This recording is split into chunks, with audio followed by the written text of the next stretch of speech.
Tetapi yang saya sayangkan dia harus merapat ke Habib Rizik ya. Artinya memang dia tidak mencari kejujuran kebenaran. Dia memang lagi mau cari sensasi, mau cari politik dia. Ya, makanya dia merapat ke Habib Rizik ya kan. Sudah tahu ini Habib Rizik ini setannya ini orang setan ini si Habib Rizik ini kan. Nah, jadi prinsipnya musuh dari musuhku adalah temanku kan. Prinsipnya wah ini orang-orang begini orang-orang yang tidak pantas ditemani kalau menurut saya ya. Kita jangan kita nonton. Sebab yang paling penting ini Prabowo-nya nih. Ya, saya tidak urusan dengan Gibran segala macam ya, tapi Prabowo-nya. Tetapi kalau saya melihat Gibran itu bisa dijual loh sama Prabowo. Kalau dia bisa mendapatkan dukungan dari para jenderal, Prabowo tidak butuh dukungannya Jokowi loh.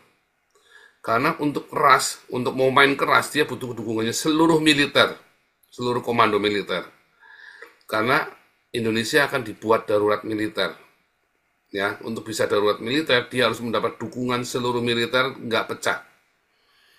Kalau saya jadi Prabowo, ya saya jual Gibran. Saya jual. Loh, kita cerita hitungan politik loh, Pak. Prabowo nggak mungkin lolos. Nggak selamat Prabowo ini. Ya kalau jangan cerita orang baik nggak baik, nggak ada. Dalam politik itu nggak ada orang baik nggak baik, Pak. Semuanya kepentingan dan semuanya adalah tujuannya mau kemana kita. Kalau saya jadi Prabowo, dan kita mau benar-benar mau selamatkan Indonesia, jangan cerita ngomong saya orang baik. Saya bukan orang baik. Tak korbanin Gibran. Ya kan? Dimakan oleh orang-orang Islam-Islam radikal yang dia deal itu. Ya kan karena kita nggak mau orang Islam radikal ini nggak akan dealnya itu deal pura-pura. Pokoknya tetap. Ini si ketua MUI Maruf Amin belum keluar ini sama si Yusuf Kala nih belum ikut ngomong. Kalah. Ya Yusuf Kala sama Maruf Amin belum keluar Lagi ini. diam. Lagi diam. Tapi tetap ini yang perang nanti Islam sama Islam.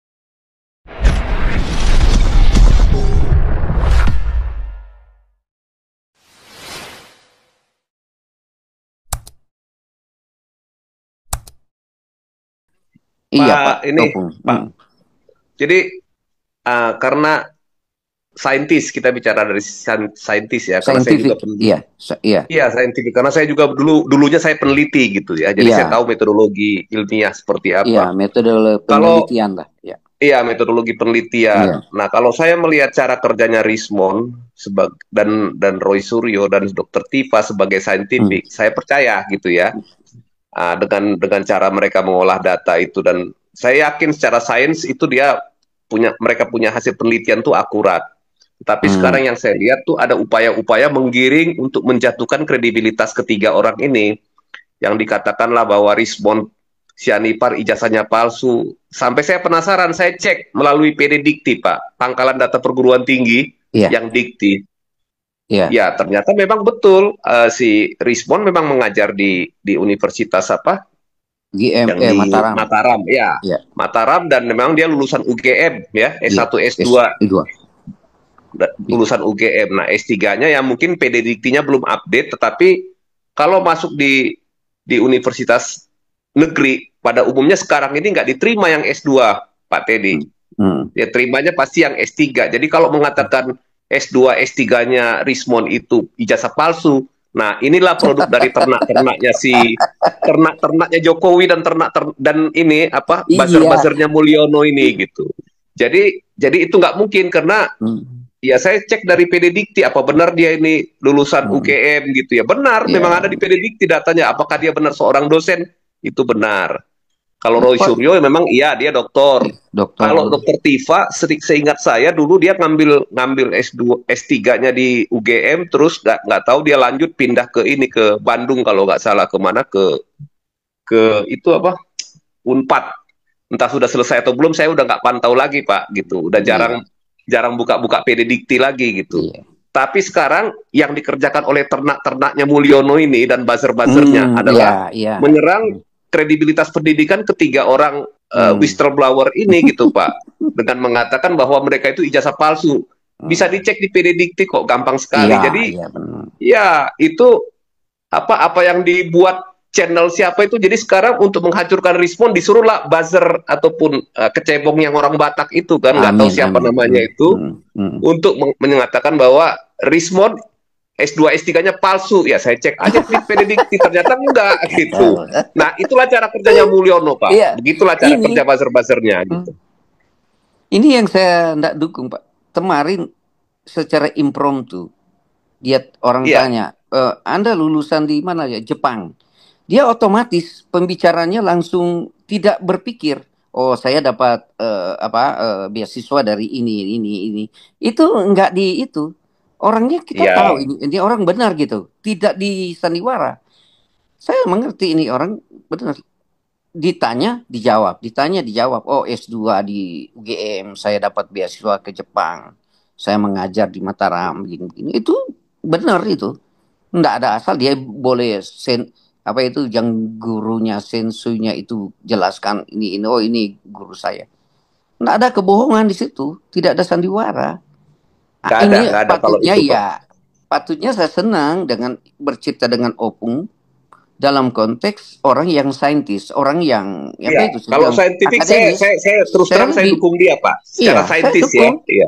Ya, saya juga punya latar belakang akademis untuk menggunakan hipotesa-hipotesa seperti yang saya sering menyampaikan. Bukan kita berbicara tidak ada hipotesa, walaupun kita sering bicara politik dalam konteks berpikir gitu. Tetapi ada jawaban-jawaban sejarah yang bisa kita akumulasi menjadi suatu bukti gitu. Enak gitu. Betul. Tapi kalau kita cuman dasar pemikiran, ya saya nggak tahu ya. Kalau punya, saya nggak tahu ya mau berbicara dengan apa. Ya itu saya bilang si Rismon itu memang orang pintar, orang pintu. Waduh, boleh bikin sampai 200 buku yang dia bikin buku-buku untuk mempercaya bagaimana tidak percaya gitu. Ya, dia punya S2-nya dua, Pak. Satu UGM, satu lagi yang Jepang. Iya Jepang, Nah, iya. iya, terus kemudian S3-nya Jepang. Iya, Jadi dia jadi penulis sejati ya, Opung. Dia bikin 200 buku, gila. Saya sampai dia bingung. punya hak cipta ini, hak Iya. cipta untuk salah satu cara untuk mendeteksi apa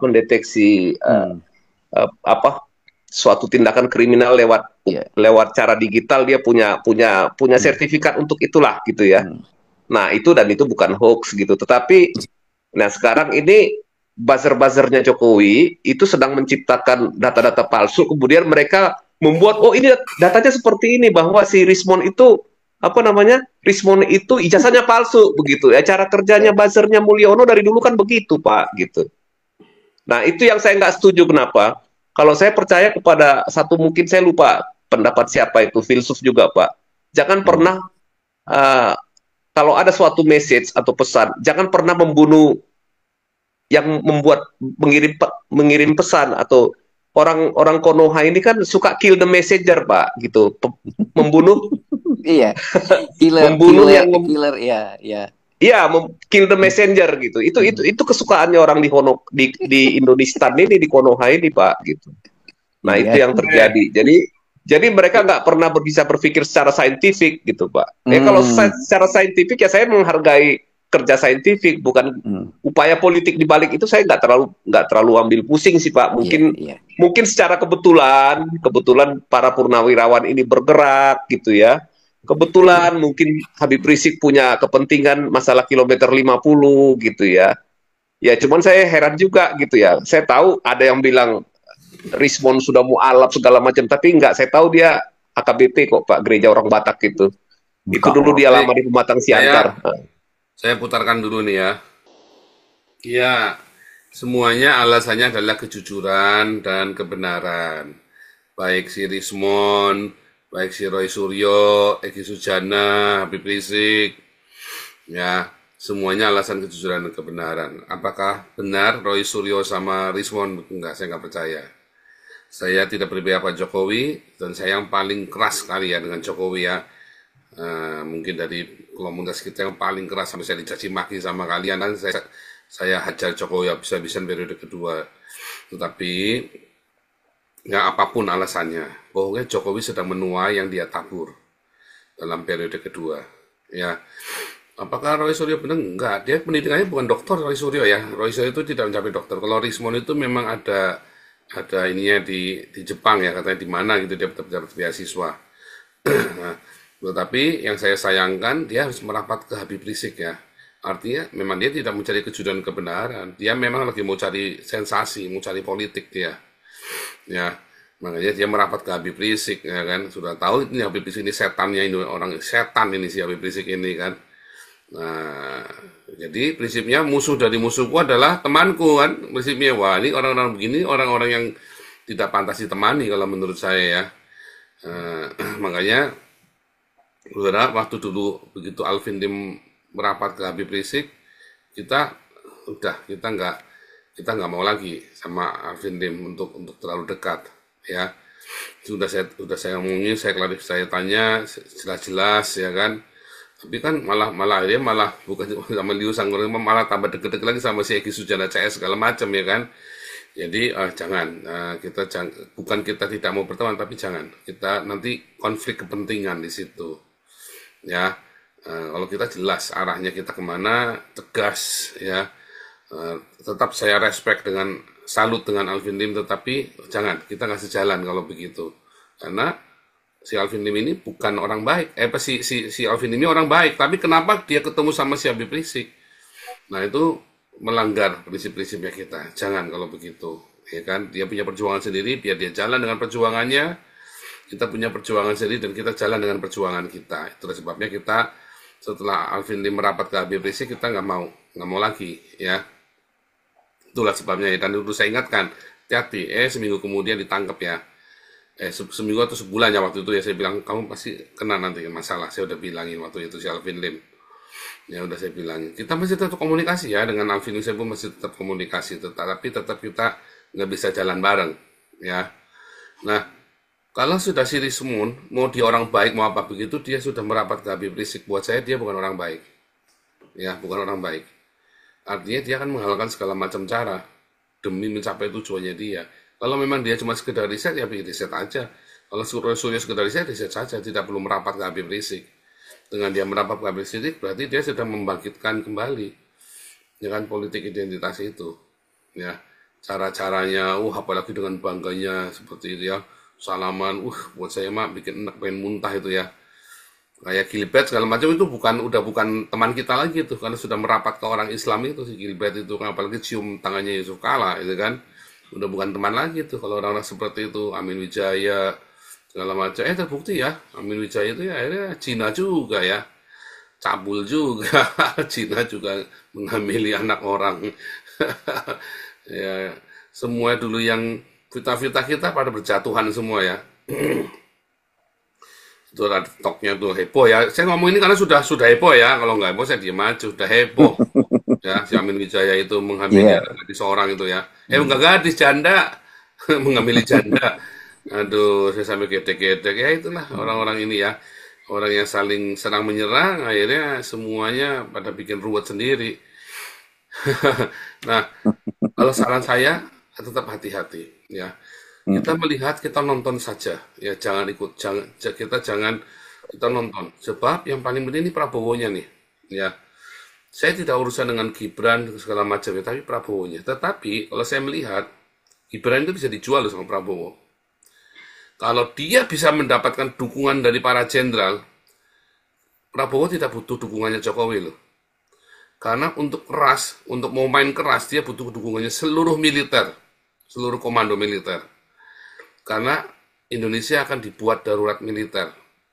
Ya, untuk bisa darurat militer, dia harus mendapat dukungan seluruh militer, nggak pecah. Kalau saya jadi Prabowo, ya saya jual Gibran. Dijual. Loh, kita cerita hitungan politik loh Pak. Prabowo nggak mungkin lolos. Nggak selamat Prabowo ini. Ya kalau jangan cerita orang baik nggak baik, nggak ada. Dalam politik itu nggak ada orang baik nggak baik, Pak. Semuanya kepentingan dan semuanya adalah tujuannya mau kemana kita. Kalau saya jadi Prabowo, kita mau benar-benar mau selamatkan Indonesia, jangan cerita ngomong saya orang baik. Saya bukan orang baik. Tak korbanin Gibran. Tak sungkal dulu. Yang penting saya dapat dukungan dari semua lapisan di militer, semua klan itu ya, semua klan sekte-sekte dalam militer itu harus dukung saya, nggak boleh pecah sedikit pun. Iya kan? Kalau saya ya, tetapi entah misalnya Anda nggak setuju, selalu boleh. Di sini boleh berbeda. Terlepas ya, Kalau terlepas. saya, Karena saya mengkritik Jokowi dengan keras ya periode kedua ya. Saya iya itu benar, iya benar-benar sangat jengkel dengan si tajam. Jokowi. Goblok saya bilang ini orang goblok ini. Dia punya kesempatan tapi nggak digunakan, malah ikut kutukan Israel. Goblok saya bilang.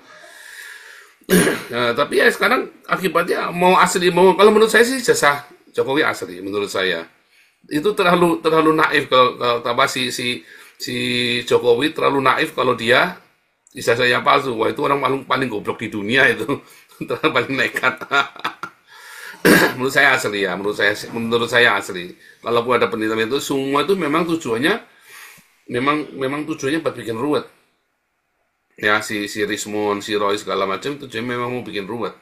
Ya, tetapi balik lagi, apapun itu memang Jokowi menuai yang dia tabur. Salahnya dia sendiri. Ya, kalau saja si dia dibereskan zaman dulu semua masalah-masalah ini, yang ini nggak akan terjadi. Kalau saja dia tidak apa namanya serakah ya, tidak serakah ya. Kan dia sebenarnya sudah cukup kuat, dia sudah cukup bagus. Udah tinggal dibikin stabil, dia ini ya, nggak apa namanya eh, mulai memikirkan bagaimana Indonesia. Tapi kan ini nggak di loss begitu aja. Yang penting dia lolos. Bukan serakah, tapi cari selamat sendiri. Kalau Jokowi tidak cari selamat sendiri, lebih tepatnya dia cari selamat sendiri. Tapi kan nyatanya nggak selamat akhirnya dia kan. Dimakan oleh orang-orang Islam-Islam radikal yang dia deal itu. Ya kan, karena tetap nggak mau orang Islam radikal ini nggak akan deal, dia itu deal pura-pura. Pokoknya tetap. Ini si ketua MUI Maruf Amin belum keluar ini sama si Yusuf Kala nih belum ikut ngomong. Kalah, Ya, Yusuf Kala sama Maruf Amin belum keluar lagi ini. diam. Lagi diam. Tapi tetap ini yang perang nanti Islam sama Islam. Ya, makanya tetap bagi teman-teman yang Kristen non Islam tetap kasih makan kelenteng Tuban, ayo kelenteng semua ya, wihara tetap kasih makan, gereja kasih makan, supaya jangan chaos menimpa kalian ya. Tapi biarlah mereka perang sendiri sesama Islam ini ya. Kalau bubar pasti bubar. Ini kalau saya balik lagi ya, sekali lagi saya tekankan, kalau saya jadi Prabowo, Gibran tak korbankan. Kan nggak ada kepentingannya juga kalau dia sudah dapat dukungan dari 100% militer, dia nggak perlu Jokowi. Karena mau darurat militer. Tanpa darurat militer nggak akan jalan. Diganggu terus nanti sama busetnya Jokowi. Ya, kalau misalnya teorinya Ibu Koni benar, ya bisa jadi 2 tahun kemudian si Prabowo mati. Bisa jadi. Iya, kalau saya sependapat soal itu dengan Ibu Koni, Pak. Tambah ruwet. Kalau benar Ibu Koni, tambah ruwet. Karena Jokowi nggak kuat. Tambah ruwet karena Jokowi nggak kuat. Kalau Prabowo masih kuat ya, masih dia punya senjata, punya militer. Jokowi nggak bisa. Kalau sampai Iya. benar ya Ibu Koni, Prabowo ini ternyata sakit ya, mungkin bukan dibunuh tapi sakit mati gitu ya. Waduh, selesai. Itulah yang ditakuti sama para jenderal purnawirawan ini, Pak Paul. Selesai Indonesia. Jadi Selesai udah. Prabowo tak Kalau korban. sampai terjadi. Hmm. Makanya kalau kita lihat sebenarnya, kalau saya sih malah cenderung ini kan dari mulai kesalahannya udah dari kesalahan dari waktu sebelum pemilu kemarin lah ya, dengan menggolkan, menghilangkan batas usia untuk maju jadi wapres itu. Nah, tetapi waktu dan ini tuntutan supaya batas presiden itu umurnya dibatasi 70. Nah, kalau itu sebetulnya dijalankan juga, Prabowo nggak bisa maju jadi presiden. Nah, sementara pemegang kuasa waktu ini kan sang paman, kan gitu Pak, yang di MK. Itu kan sang pamannya si ini. Akhirnya jadi ya makan buah si malakama. Kalau misalkan nanti dia nggak nentuin wakilnya yang sesuai dengan kemauannya Raja Jawa ini, akhirnya nanti dia nggak bisa maju. Terus akhirnya ya terpaksa mau tidak mau, akhirnya kalau kita lihat waktu itu ya baliho-baliho yang mau maju itu calon kuat kan Erick Thohir sebetulnya Pak. Tapi tiba-tiba hilang semua balihonya Erick Thohir, gantilah balihonya Fufu Fafa ini. Nah itu ceritanya waktu itu. Nah akhirnya ini yang maju. Tetapi ini nggak selesai sampai sudah terpilih sekarang ini. Ya pergolakan politik juga terjadi terus. Nah kalau saya sih malah melihat begini Pak Paul. Ini pemikiran liar lah ya. Saya malah melihat justru ini permainan sebenarnya masalah ijazah ini, dan ini untuk apa? Dia untuk menggulingkan atau mengganti Fufu Fafa ini. Kenapa? Ya karena juga ya takut juga kan Pak, kalau tiba-tiba nanti sakit mati tengah jalan, tiba-tiba digantikan oleh orang yang seperti ini, ngeri juga Pak Paul gitu. Jadi ini kelihatannya, walaupun di depan, itulah kadang-kadang politik ini mungkin Pak Teddy lebih tahu ya. Di depan dia muji-muji Mulyono, tetapi di belakang mungkin anak buahnya juga yang mungkin yang bergerak bermain dengan isu ijazah palsu, ataupun mungkin orang-orang pendukungnya lah ya, kita kalau nggak bisa bilang anak buahnya, pendukungnya. Kemudian isu apa namanya, turunkan ini, turunkan si ini Fufu Fafa gitu. Bisa jadi Pak Paul ada rasa takut ke arah sana, wajar. Saya misalnya sebagai penguasa, tiba-tiba saya lihat ini wakil saya ini akan cenderung mengganti, sementara kualitasnya kita udah tahu kayak gimana. Ya kan takut gitu, tapi dia nggak untuk bertindak langsung, nggak akan mungkin bisa Pak Paul. Kenapa? Tertanam budi Pak Paul, terikat gitu, ada hutang budi. Akhirnya dibiarkanlah sekarang ini forumnya ini kan, serahkan kepada publik. Ya kebetulan yang bersuara sekarang ini para purnawirawan ini, gitu kira-kira Pak Paul, Pak Teddy gitu. Saya kira ini juga sebenarnya uh, duit tunggal ini sudah pecah sebetulnya. Cuman bagaimana supaya ini ya, kalau istilah Jawa itu apa? Nyilih tangan gitu ya. Tangannya siapa? Tangannya purnawirawan inilah paling, sama tangannya publik lah, sama tangannya orang-orang yang ini yang nggak suka dengan Mulyono, begitu kira-kira analisanya Pak gitu.